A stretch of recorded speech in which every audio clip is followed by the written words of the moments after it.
Olá, o Alesp em Pauta de hoje vai tratar da importância da doação de órgãos e os avanços e desafios do transplante. Para essa conversa eu recebo o Dr. André Ibrahim Davi, que é médico na área de cirurgia gastro, transplante de fígado e reabilitação intestinal, é cirurgião do programa de transplantes de intestino e multivisceral do Hospital Israelita Albert Einstein. Seja bem-vindo, doutor. Obrigado, Priscila. É uma satisfação poder conversar sobre essa pauta tão importante com vocês. Obrigada. Também aqui nos nossos estúdios o Dr. Ronaldo Honorato, que é médico na área de cirurgia cardiovascular e é integrante do Departamento de Transplantes de Coração da Associação Brasileira de Transplantes de Órgãos e membro da Câmara Técnica da Secretaria de Estado da Saúde de São Paulo. Seja bem-vindo, doutor. Obrigado, Priscila. Como disse meu amigo André, é muito importante essa pauta e é um prazer estar aqui com vocês. Eu agradeço. Bom, o assunto é muito importante, muito relevante para se falar em todo momento, né? Vamos falar um pouquinho agora, até doutor André, do que a gente tem hoje como cenário no estado de São Paulo, em especial o estado de São Paulo, em relação à doação de órgãos. Bom, felizmente nós temos uma retomada. Então, o ano de 2023 foi um ano de reconstrução. Após 2019, nós tínhamos atingido patamares bastante satisfatórios de doação de órgãos e esse patamar, obviamente com a pandemia, nós perdemos bastante, em torno de 20% a 30% da oferta de doação de órgãos, isso é efetivo. Dessa maneira, a gente demorou 2021, 2022 para nos prepararmos para retomar e 2023 nós conseguimos atingir o recorde do número de transplantes de fígado, número de transplantes cardíacos, número de transplantes de córnea e de medula óssea.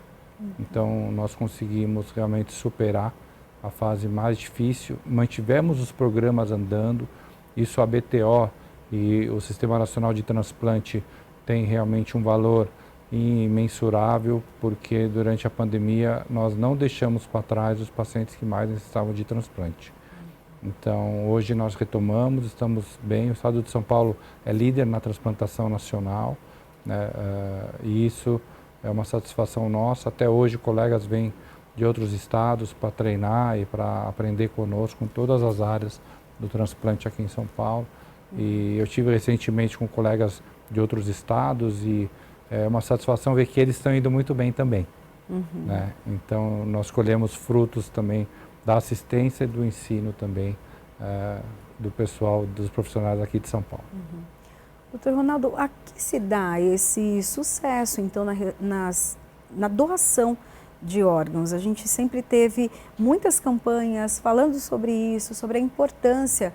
Deu resultado? Eu diria, Priscila, que é um trabalho continuado de muitos e muitos anos. Se você pensar bem, a lei dos transplantes ela foi feita em 1997. E de lá para cá, muitos esforços, tanto por conta da Associação Brasileira de Transplante de Órgãos e por conta de várias instituições que são instituições que solidificam os transplantes no Brasil, tem sido feito.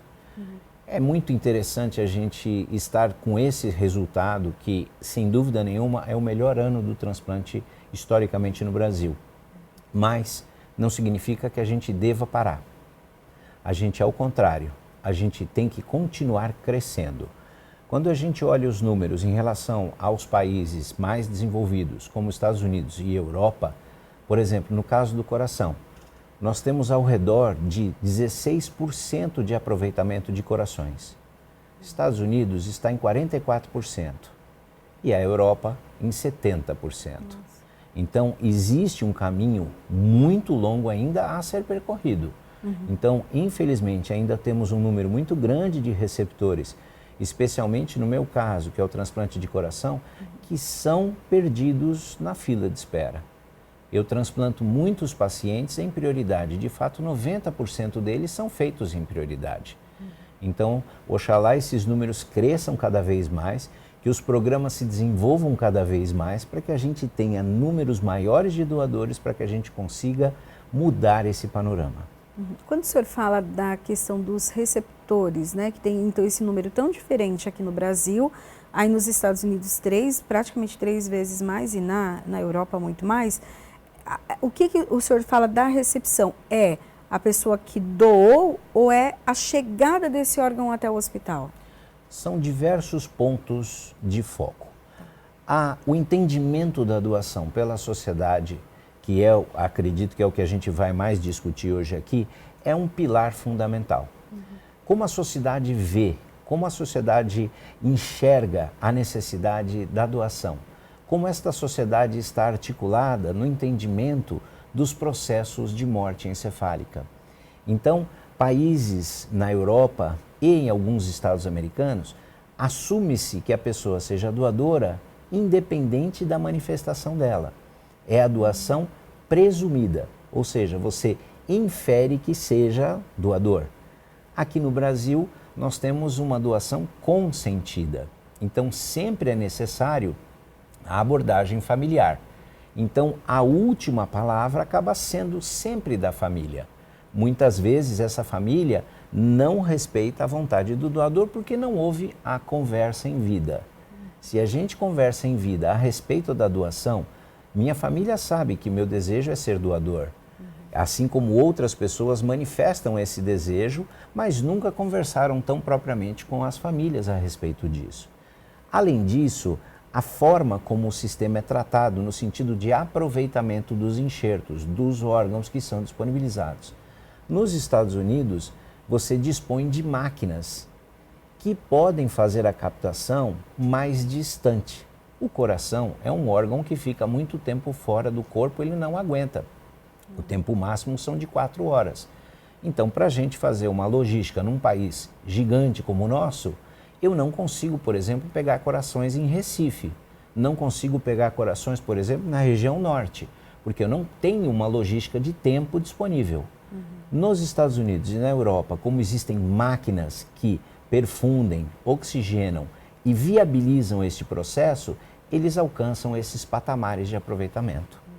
Então, são várias ações que você veja que, a despeito dos números de transplantes serem muito favoráveis, dos recordes que nós comemoramos, como o Dr. André falou, ainda há muito que se fazer e que se discutir a respeito do transplante.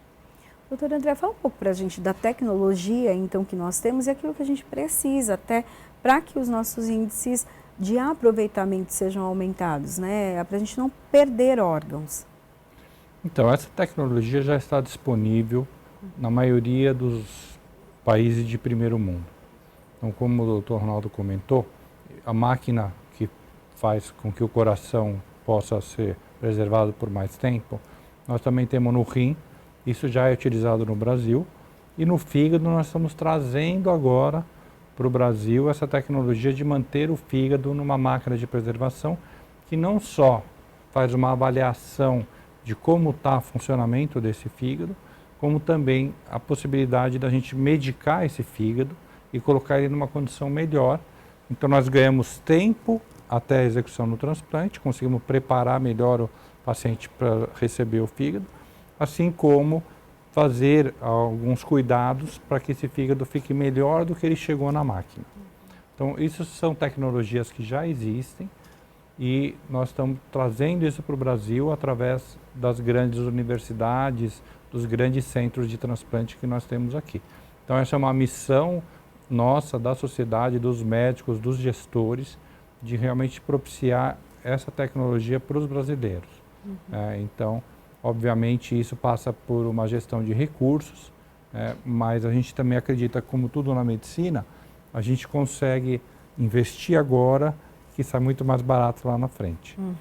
Então, com certeza, nos próximos anos, a revolução para o lado do fígado e do coração vai ser a introdução dessas máquinas, que eu tenho certeza que logo os serviços aqui vão estar disponíveis. Isso vai ter um grande impacto. Além disso, essa movimentação toda, utilizando as tecnologias que nós temos disponíveis hoje, para que a pessoa possa se colocar como doadora, de uma maneira espontânea, de uma maneira pensada, que ela possa, inclusive, trocar de ideia.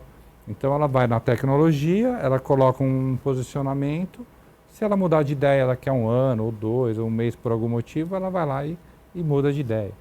E isso sendo tudo direcionado por uma grande plataforma única né, que o Ministério, que as centrais de transplante teriam acesso para viabilizar. É o que você tem discutido mais recentemente aí, através de legisladuras novas e etc. Né? Então, assim, a tecnologia veio para ajudar muito e com certeza vai trazer bons resultados para nós. E se me permite, Claro, a tecnologia vai casar perfeitamente com o aumento nas doações. Veja só, imagine o seguinte cenário, que a população da região norte e nordeste tenha uma aderência muito grande a essas novas medidas que nós vamos discutir em seguida. Mas como que nós aqui da região sul-sudeste faremos a captação destes enxertos, desses órgãos disponibilizados lá? Então, não há como você aumentar o número de órgãos, aumentar a doação, se você não conseguir captá-los. Hoje, no caso do coração, nós perdemos em torno de 20% de órgãos que poderiam ser aproveitados em face da questão logística. Todos vimos recentemente que a logística é preponderante num país tão grande quanto o nosso. Então, se a logística não estiver muito bem azeitada, muito bem preparada, a gente não consegue chegar no horário adequado, porque existe uma família enlutada, né? Há que se lembrar que existe uma família que perdeu um ente querido e, a despeito disso, essa família abnegou ou mitigou o seu sofrimento para que pudesse salvar a vida de uma outra pessoa através da doação. Então, isso há que ser respeitado, cumprindo os horários, respeitando, né, que essa pessoa não passe, que essa família não passe um tempo muito grande nesse enlutamento. E também todos os recursos que são alocados, porque o governo investe muito dinheiro na avaliação, manutenção, entrevista familiar, em todos os processos que vão chegar até a doação. A doação é autorizada e a gente não consegue captar, não consegue pegar um enxerto, não consegue pegar um órgão, então a gente cria estruturas como, por exemplo, um projeto que nós estamos desenvolvendo com o governo do estado de São Paulo, que se chama Transplantar.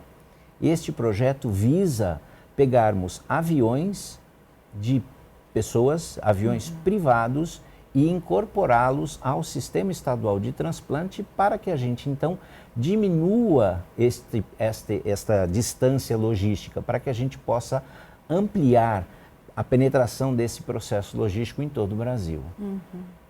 Isso também, tanto a tecnologia, nova tecnologia, quanto a rapidez da chegada dos órgãos e a implantação, pode ajudar, inclusive, no tempo de vida desse transplantado? Algumas pessoas, elas têm, e daí vocês podem, se eu estiver errada, me corrigir, depois do transplante tem um tempo de vida em relação a isso, esse órgão funcionando na sua totalidade. Esses processos, essa nova técnica de melhorar, inclusive, alguns órgãos, pode prolongar essa vida? Priscila, a resposta é sim, mas antes um adendo importante. O transplante não tem data de validade. Nenhum dos órgãos tem data de validade. Então, até o intestino, que é um órgão extremamente, nós chamamos imunogênico, um órgão que nós temos que manipular muito por conta de rejeição e respostas inflamatórias. Se você cuida bem do enxerto, se o enxerto estava bom quando você colocou, não teria um tempo de validade. Mas, claro, que se você tem um órgão bom, um órgão que foi mantido no doador em boas condições, esse é um outro grande desafio, porque muitas vezes o paciente está numa UTI, ele já faleceu, tem o diagnóstico de morte encefálica. E esse paciente, ele tem que ser tão bem cuidado quanto os outros que estão vivos. Então, numa gestão de recursos, eventualmente, numa unidade de terapia que está sobrecarregada, com muitos dos serviços de saúde no Brasil, muitas vezes aquele potencial doador que já faleceu, ele não é tão bem cuidado quanto seria o ideal. E dessa maneira a gente acaba tendo órgãos que se perdem por má condição clínica. Esse é outro grande braço da não efetivação da doação de órgãos. Então, a recusa familiar, que no caso dos brasileiros é extremamente generoso. Nós temos, na média, em torno de 35% de recusa familiar.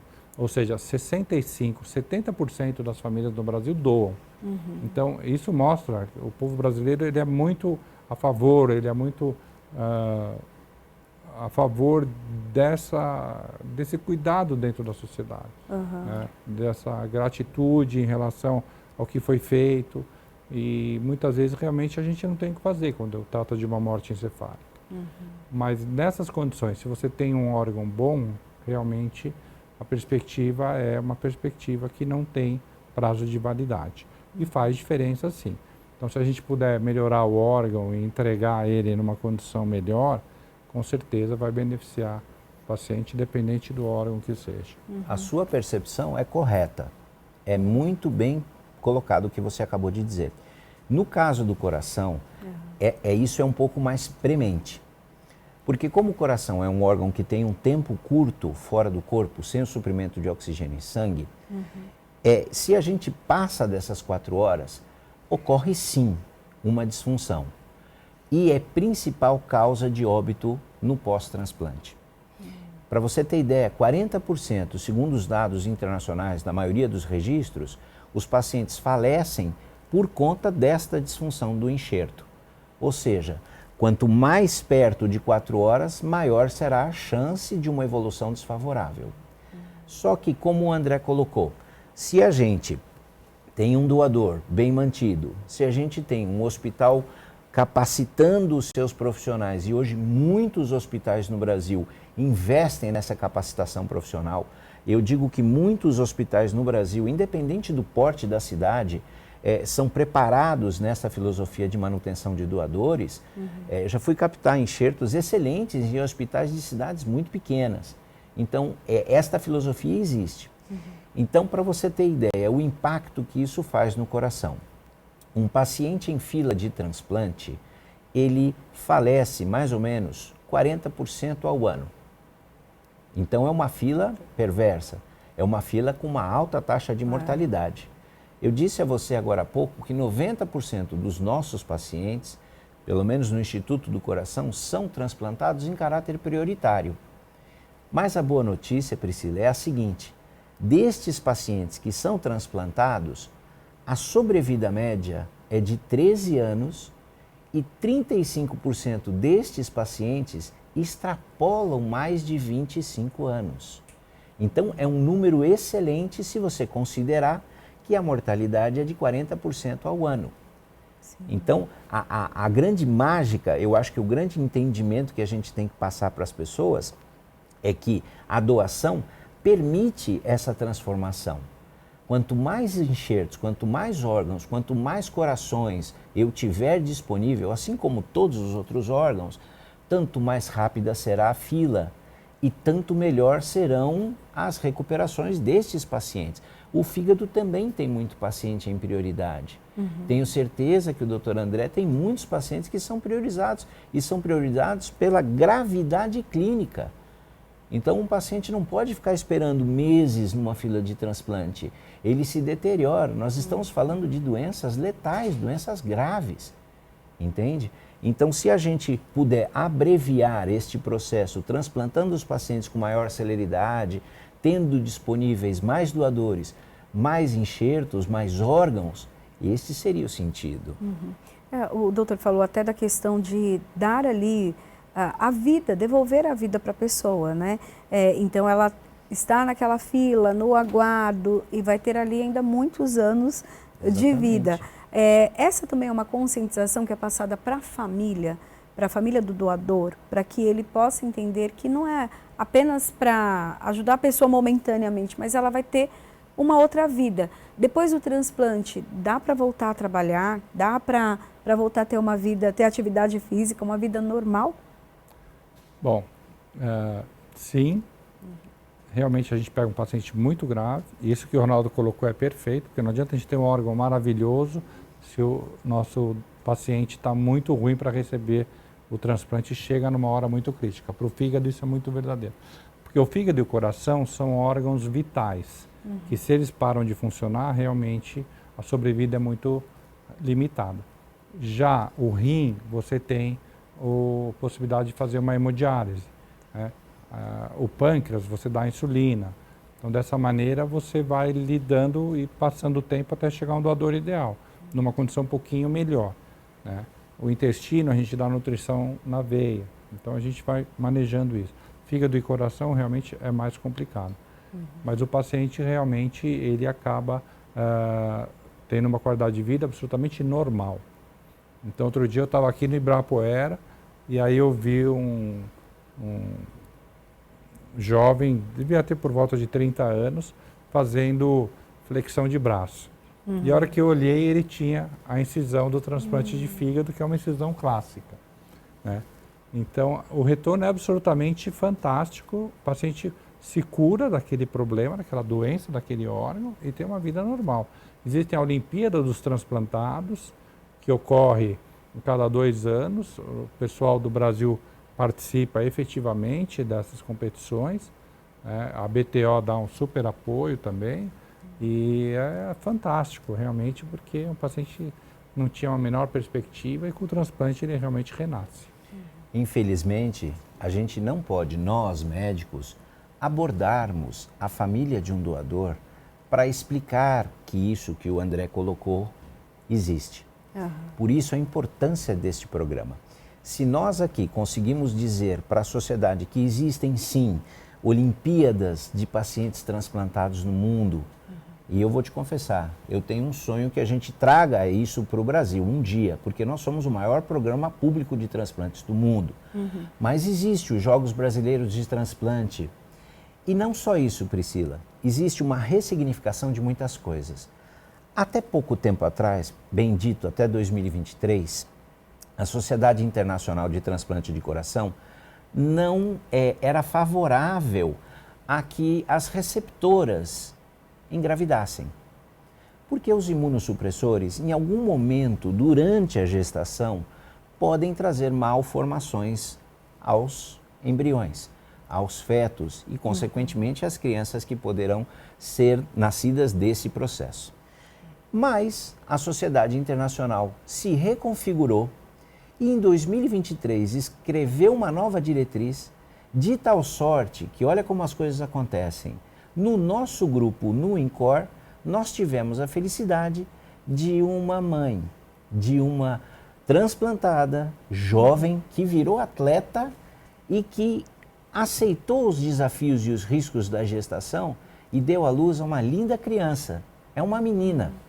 Então isso ressignifica tudo, porque você pegar uma pessoa que estava ali num momento crítico, com poucas perspectivas, fica acamada. Uma pessoa com transplante de coração em prioridade para uma fila de transplante, ela fica restrita, ela fica acamada, ela não consegue ir ao banheiro, ela perde a sua identidade. É muito abrupto isso. E de repente você traz a felicidade da maternidade para uma pessoa dessa, é uma ressignificação total. Então a sociedade há que entender que quando houver a necessidade, e a gente nunca sabe quando essa necessidade pode chegar. Por exemplo, quem um dia iria imaginar que uma pessoa tão famosa, que conviveu conosco durante tantos anos nos nossos domingos, precisou de um transplante. Sim. Então o transplante não acontece só com quem está doente. O transplante pode acontecer comigo no futuro. Eu posso evoluir com uma doença que pode ser uma doença grave ou que pode se agravar, e eu posso necessitar no futuro, mais para frente, precisar de um transplante de um órgão. Entendeu? O transplante não é só de gente doente. Se fosse assim, a gente não transplantava as crianças, a gente não teria as doenças que podem ser adquiridas. A dengue mesmo, né? A dengue é uma doença adquirida e que pode fazer uma hepatite fulminante, a pessoa precisar de um transplante para sobreviver, não é, André? Sim, exatamente. E aproveitando esse gancho, tem um transplante de pouca visibilidade, que é o transplante de útero. Sim. Que vem nesse direcionamento, né, que o Ronaldo falou. As coisas se movimentaram, se modificaram tanto nos últimos anos, a gente usa hoje vários imunossupressores em doses pequenas. Então eles praticamente não têm efeitos colaterais. Dessa maneira, o transplante de útero, que já foi realizado no Brasil também, e houve a gestação e a criança nasceu saudável, então isso também é uma nova possibilidade aí. Então, é muito bom a gente ver o avanço da medicina, a gente vivenciar isso, A gente está sentado aqui, mas nós temos 30 anos de transplante, 60, 30 mais 30. Não entrega, André, né? Não entrega. Não tem o cabelo branco, não tem jeito. Então, é muito gratificante a gente ver o quanto que a gente trabalhou, o quanto que a gente caminhou e podendo estar aqui conversar sobre isso, sob uma boa perspectiva. Eu realmente, com esses últimos dados, desses últimos 12 meses, a gente fica bem mais animado, porque na época da pandemia foi muito difícil, Uhum. Bom, nós vamos fazer um rápido intervalo, daqui a pouquinho a gente volta.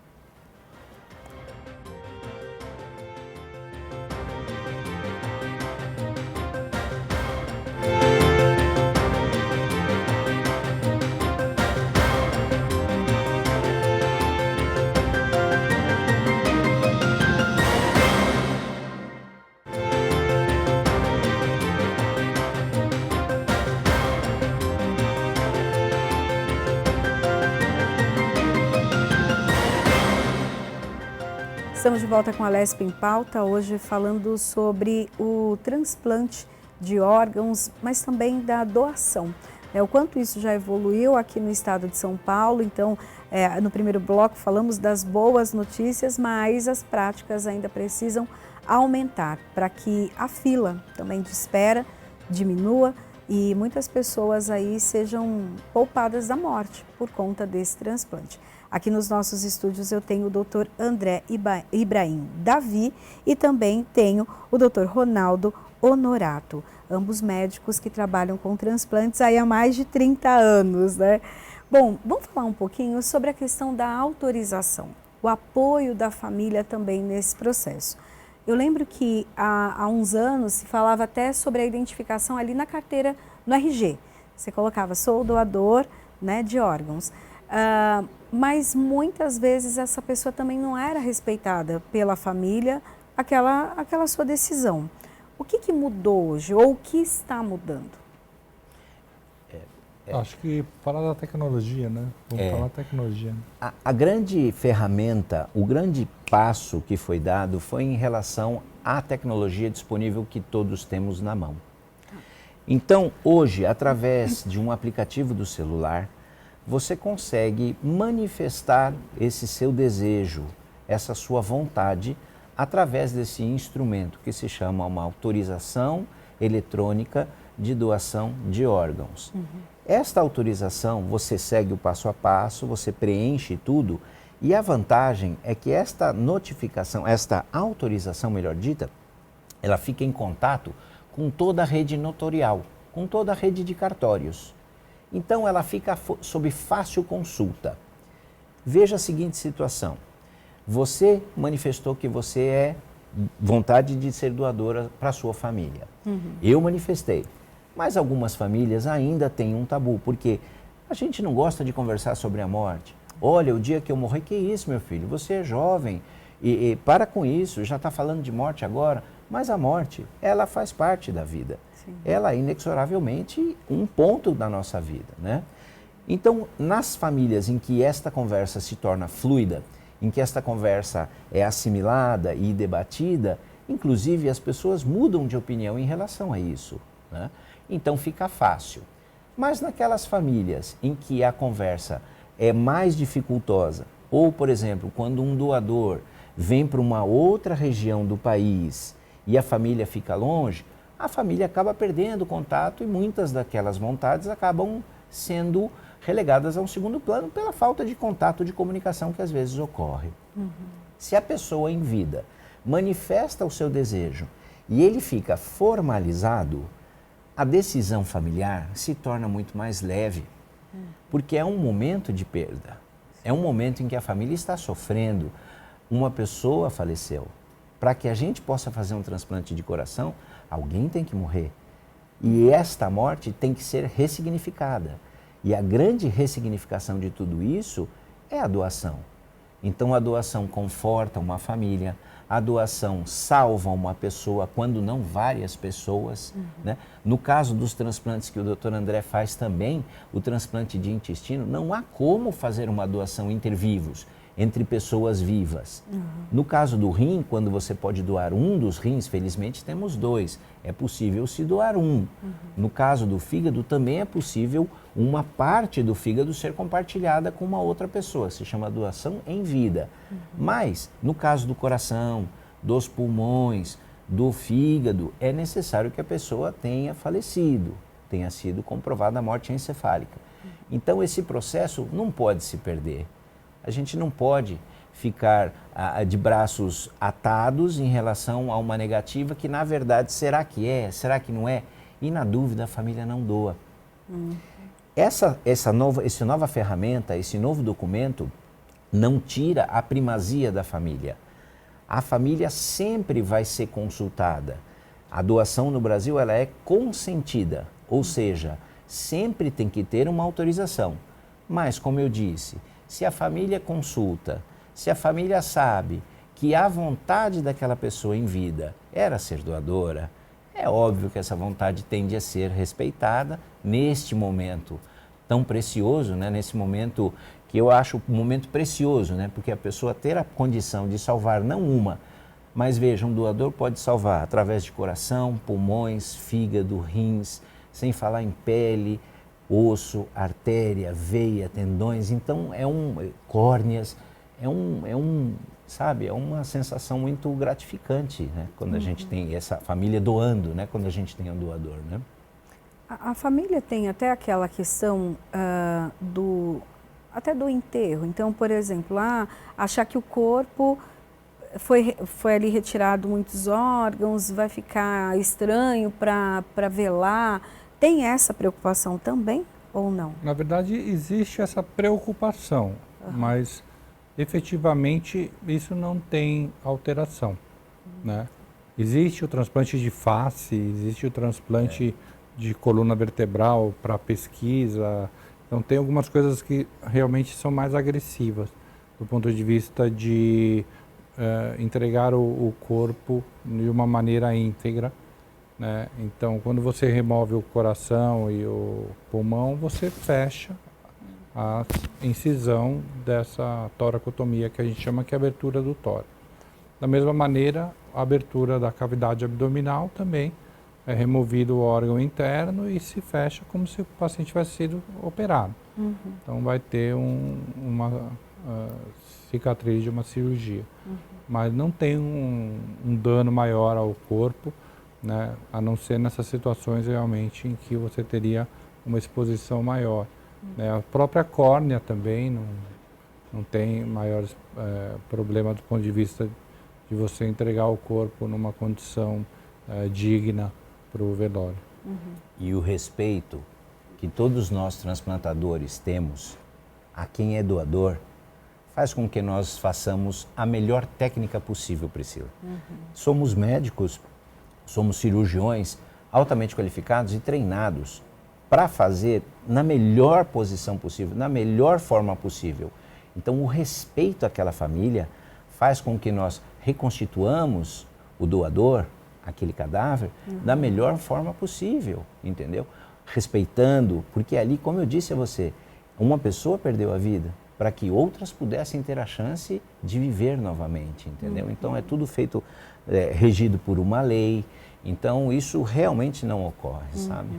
Acho que é até bom a gente falar sobre isso para que as pessoas, né, tirem, às vezes, uma pergunta que não vai ser feita ali na hora que é abordada, né? Até por conta do nervoso, mas que é uma dúvida que alguém em casa pode até, né? No meu caso, isso se torna premente. Porque todo mundo, quando vai na UTI, vê o monitor batendo. Pip, pip, pip, o barulhinho. Então, é evidente que o coração ali está pulsando. Então, quando o médico intensivista, que é a pessoa quem comunica à família, que aquele familiar não está mais vivo, porque houve um dano encefálico, um dano cerebral irreversível, mas, doutor, como? Se o coração dele ainda está batendo, o fígado fica dentro de uma cavidade, ele não fica ali, não há como você monitorar o fígado por fora e você vê a atividade do fígado, assim como não há dos rins, assim como não há dos intestinos, mas o coração é patente, você consegue ver. Então, essa dualidade na cabeça de algumas pessoas, e especialmente por uma heterogeneidade que existe no nosso país, faz com que haja a dúvida. Havendo a dúvida, a família tende a recuar. Então, quanto mais falarmos, quanto mais discutirmos, e eu tenho um sonho que seria fazermos um projeto de transplante, além do que nós estamos falando, começar nas escolas. Países mais evoluídos no sentido de doação são países aquele em que se conversa, não aqui, mas se educa logo cedo. Então, se as crianças, organicamente, durante a sua formação, entenderem que em alguma etapa da vida poderão ser doadoras ou poderão ser receptoras, o entendimento dessa troca pela sociedade, ele se torna fluido. Então, como você não é doador? Como você não é doador? Isso se torna uma estranheza, quando na verdade deveria ser, entende? Natural. A incorporação, exatamente. Então eu acho que a gente tem uma preciosidade que é a arma que transforma a sociedade, a educação. Se a gente educarmos nossos filhos, nossas crianças, e daqui para frente, talvez em 1 ou 2 décadas, nós tenhamos uma sociedade mais estruturada no entendimento de tudo isso, objetivando com isso a menor taxa de recusa das famílias. Tem também... Pode falar, doutor. Acho que sempre mantendo o livre-arbítrio, né? Que a gente, obviamente, vai deixar a escolha sempre para a pessoa e a escolha, né, da família. Existem realmente muitos pacientes que conversam com a gente a respeito e falam que não tem família, por exemplo, se acontecer alguma coisa, alguém que possa fazer essa comunicação. Aí a tecnologia realmente veio para resolver essa questão. E o Brasil está avançando nisso. Então, nós temos um projeto de lei que foi pedido uma requisição para uma votação em caráter de prioridade. Então, provavelmente, nos próximos meses, essa intenção de fazer com que o registro eletrônico seja uma rotina, seja realmente por meio de lei, né, regulamentado para que o sistema possa funcionar. Então, esse é outro fator importante no Brasil. Tudo que é feito no transplante é feito com muita transparência, com uma legislação baseada em evolução do transplante. Então, nós já tivemos inúmeras portarias que melhoraram o que já existia na legislação do transplante. Nisso, a BTO e a Câmara Técnica, elas são muito ativas nessa modernização e atualização das coisas, né? E a gente agora está vivendo realmente essa virada em que a tecnologia vai deixar uma impressão forte na sociedade em relação a tudo. Não só a adoção de órgãos, mas em relação a conhecimento, a informação. Então, chegar nas escolas é fantástico, ao mesmo tempo que a gente vai poder se comunicar com a sociedade de uma maneira mais fácil, né? Como a gente está fazendo aqui. Né? Então tem o podcast, tem a televisão, existem várias maneiras da gente chegar e conversar com a sociedade. Então hoje, o paciente que está em lista não é fila, porque não é que chega na fila e vai na hora que você chegou. É a lista. Por que a lista? Porque conta com priorização, ou seja, quem recebe o transplante é quem está precisando mais. Então, tanto para o coração quanto para o fígado, isso daí é muito característico. A gente está transplantando quem está precisando mais. O rim e o pâncreas já é uma situação um pouquinho diferente, porque existe uma compatibilidade, uma busca de compatibilidade entre os receptores do rim e os doadores e receptores do rim, com essa intenção de alongar a sobrevivência do enxerto. Então a gente acaba transplantando o rim de quem é mais parecido com o outro. Então é como se tivesse uma fotogenética, né? Então tem um banco de dados que tem a gente chama de HLA, mas é uma fotografia genética da pessoa, que quando tem um doador compatível, o sistema identifica. Então ele faz essa compatibilidade. Você pode ter chegado na lista do rim há 1 semana e pode ser contemplado por conta de uma similaridade. Ao mesmo tempo que alguém, por algum motivo, está mais tempo e não teve um doador similar. Então, isso já é muito bem feito há muitos anos. E nós temos hoje mais de 6.000 transplantes de rim feitos por ano no Brasil, todos com essa compatibilidade do HLA. Então não são todos os órgãos que precisam dessa compatibilidade. Não, então, né? A compatibilidade é sistema ABO, o sistema clássico de compatibilidade sanguínea. Quando você vai fazer uma doação de sangue, né, do tipo O, do tipo A, B e AB. Então, dessa maneira, para o coração e para o fígado, o sistema ABO é que é importante. Então, tem uma lista do tipo O, uma lista do tipo A e assim por diante. No rim, além do tipo sanguíneo, existe essa compatibilidade, que é para exatamente a gente poder aproveitar essa relação de compatibilidade para o órgão durar mais tempo. Eu estava pensando até inclusive do aplicativo, né, dessa possibilidade já de manifestar, até para ter essas informações, porque isso também vai ser muito mais rápido, se ali tem a questão do sangue ou outras informações adicionais. Mas tudo adicionais. isso vai ser checado, Priscila. Ele pode até colocar o tipo sanguíneo que ele é, a identificação, tudo, mas isso tudo a gente precisa checar. Então, muitas vezes não, sempre o serviço que está responsável, né, da CNCDO, que é a Central de Doação de Órgão, ele acaba fazendo a tipagem sanguínea, fazendo os exames, para exatamente ter certeza, né, daquela tipagem sanguínea para referir aquele doador para aquele grupo de potenciais receptores. No caso do coração, a coisa é tão premente, e isso em todos os países do mundo, sabe? Então você tem pacientes que são transplantados em ultra prioridade, e os que não estão priorizados. Só que cada vez mais a taxa dos que não são priorizados é menor em todos os países do mundo. Para você ter ideia, nos Estados Unidos hoje um receptor, ele espera por um transplante com uma máquina implantada, com um coração artificial implantado. E ele espera por cerca de 2 anos e meio com um dispositivo artificial dentro do corpo. 60% do transplante americano, do transplante de coração americano, se faz com essa máquina. Essa máquina custa mais de R$1 milhão. Então nós não temos em condição de larga escala no sistema brasileiro de transplante oferecer esse dispositivo para todos. Então nós fazemos esse mesmo critério, só que é tão premente a necessidade do coração que para o coração são 3 critérios fundamentais. O grupo sanguíneo que o Dr. André colocou, ou seja, do grupo O vai para o grupo O, do grupo A vai para o grupo A, para que a gente tenha uma possibilidade melhor de casamento entre o órgão e o receptor, né? E mesmo assim a gente acaba fazendo essa prova cruzada. Só que a gente evoluiu tanto que hoje a gente faz essa prova, esse cross, é um cross-match, uma prova cruzada de papel, para você ter ideia. No coração, eu visualizo os papéis, eu vejo essa fotografia que o André muito bem colocou, e eu olho se está certo e coloco a fotografia para ver se casou. Casou, a gente faz o transplante. Mas ela não é um impeditivo. Por quê? Porque eu preciso de órgãos hoje.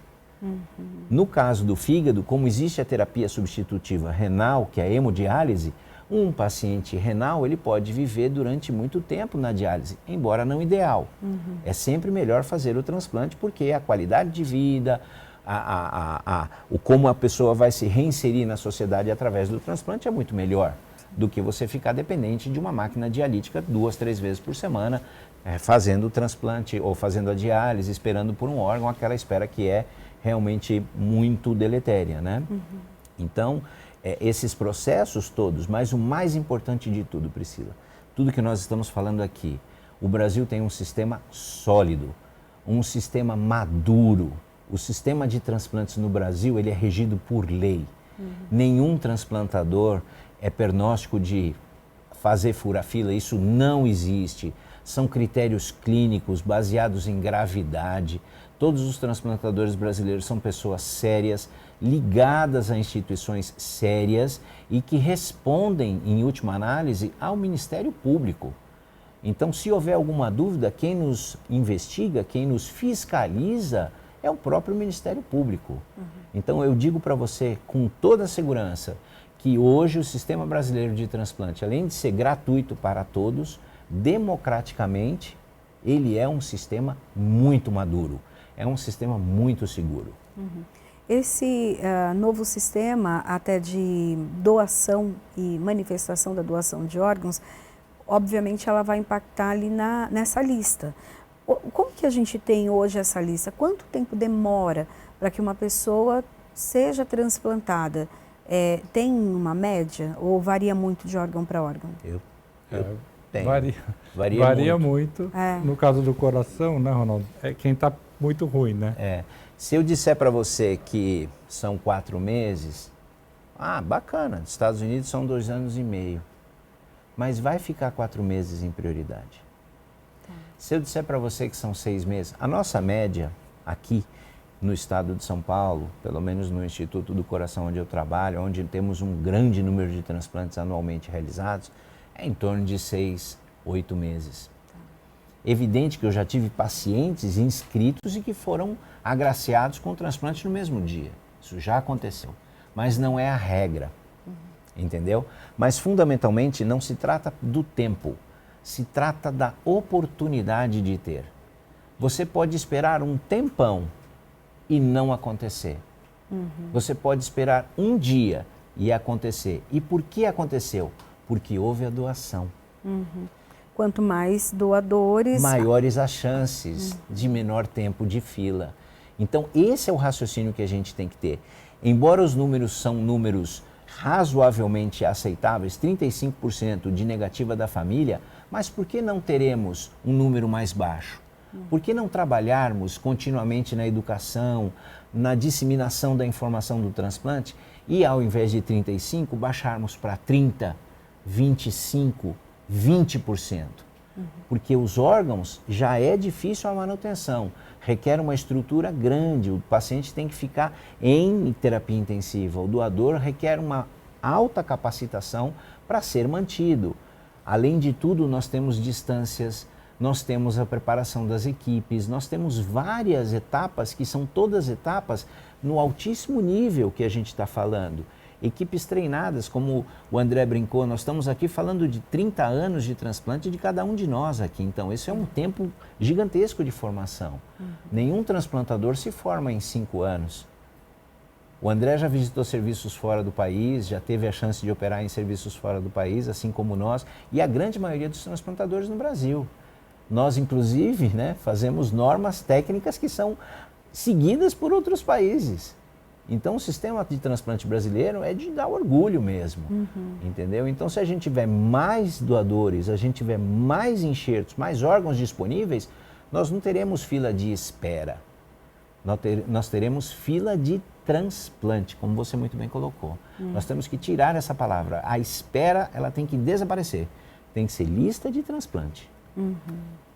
Bom, nós já estamos chegando nos minutinhos finais do nosso programa, mas eu quero deixar ainda para as considerações de cada um de vocês, para trazer realmente esse alerta à população. Acho que a gente falou bastante sobre isso, mas dá um recadinho final mesmo, de incentivo à população, incentivo às famílias, dessa conversa dentro de casa, porque acho que o inevitável é a morte, Acho que a única certeza que a gente tem na vida é a morte, e falar dela também é necessário, Quero agradecer, então, o doutor André Ibrahim Davi, que é cirurgião gastro. Muito obrigada pela sua participação. Fica aí um minutinho para a sua consideração final. Obrigado, Priscila, pela oportunidade de estar aqui. E já que nós estamos aqui na LESP, a gente encaminhar uma mensagem para os nossos legisladores, que nós temos acompanhado cada vez mais a atividade deles, essa tecnologia também nos propicia. De continuarem apoiando o transplante. Então, em São Paulo, nós temos realmente um pioneirismo muito à base da legislação e de como nós temos caminhado. Então, acho que continuar o trabalho, como o Dr. Ronaldo comentou, ainda tem muito a ser feito. Estamos, no momento, comemorando uma retomada dos transplantes pós-pandemia, mas ainda falta muito. Então, mais do que o tempo de espera é a mortalidade em lista. E essa mortalidade em lista, para nós do fígado, também gira em torno de 30%. Então, a cada 10 pacientes, 3 não conseguem chegar no transplante. Então, nós temos que continuar trabalhando junto, como sociedade, articulada e buscar realmente a assistência médica para todos. Então, aproveitando que o senhor citou a Alesp, o que os legisladores, de que maneira, efetivamente, quem sabe o senhor dá uma ideia aí, algum deputado que está acompanhando o programa, abraça essa ideia, o que precisa acontecer? Eu acho que tem que estar próximo e participar das discussões dentro das áreas dos especialistas e da Associação Brasileira de Transplante de Órgãos, assim como o Sistema Nacional de Transplante, né? Assim como também a nossa Secretaria de Saúde, que é extremamente atuante. Eu também faço parte da Câmara Técnica do Transplante de Fígado, né? Então, hoje, semanalmente, a Câmara Técnica está se reunindo para discutir os casos de pós-transplante, pré-transplante. Então, a Secretaria é extremamente ativa e extremamente conhecedora das necessidades da transplantação, não só do fígado, mas também dos outros órgãos. Então, acho que essa comunicação, estreitar essa comunicação, para a gente ganhar o quê? Agilidade. Porque agilidade no transplante significam vidas. Obrigada, doutor. Também quero agradecer a participação hoje aqui conosco do Dr. Ronaldo Honorato, cirurgião cardiovascular, aí com tanta experiência, né, os dois com tanta experiência no transplante. Doutor, seu recadinho final, então. Eu gostaria de deixar uma mensagem final. Eu gostaria que a sociedade, de fato, entendesse que tudo se faz para ela e através dela. Quem muda a vida das pessoas é a própria base da sociedade. Quer seja através de mecanismos como esse, a autorização eletrônica, quer seja através da discussão da doação, quer seja através da educação, a criação de um fundo perpétuo em que a gente possa ter recursos destinados exclusivamente para essas tecnologias que nós acabamos de falar, para que nós fomentemos os centros formadores e treinadores de cirurgiões para transplante com pesquisa, com ensino, para que a gente fortaleça cada vez mais a atividade transplantadora no país.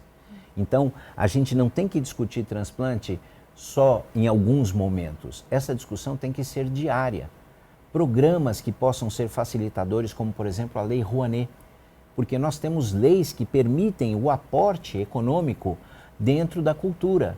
Por que não fazê-lo através de uma lei que permita que a sociedade, em torno da sua sociedade privada, possa genuinamente participar do processo do transplante? Não significa, porque é um sistema público, que a sociedade não deva intervir ou não deva participar dele ativamente. E uma prova disso é o projeto Transplantar, aonde nós vamos pegar aviões que ficam 80% do tempo parado, com a segunda maior frota aeronáutica brasileira, e essas pessoas vão doar os aviões para que a gente faça voos para fazer captação de órgãos. Então a sociedade responde sim, mas tem que exercer da forma correta, tem que haver um mecanismo, tem que haver um instrumento. Confiem na Sociedade Brasileira de Transplante, na Sociedade Transplantadora Brasileira, como eu disse, uma sociedade madura, e discutam e conversem com seus familiares. Doem seus órgãos, é a forma genuína de amor ao próximo. A gente sabe que isso ressignifica e constrói uma sociedade melhor. Obrigada. Bom, a Alesp em Pauta fica por aqui, a gente se encontra na programação da Rede Alesp para falar de assuntos tão importantes quanto este. A gente se vê. Tchau, tchau.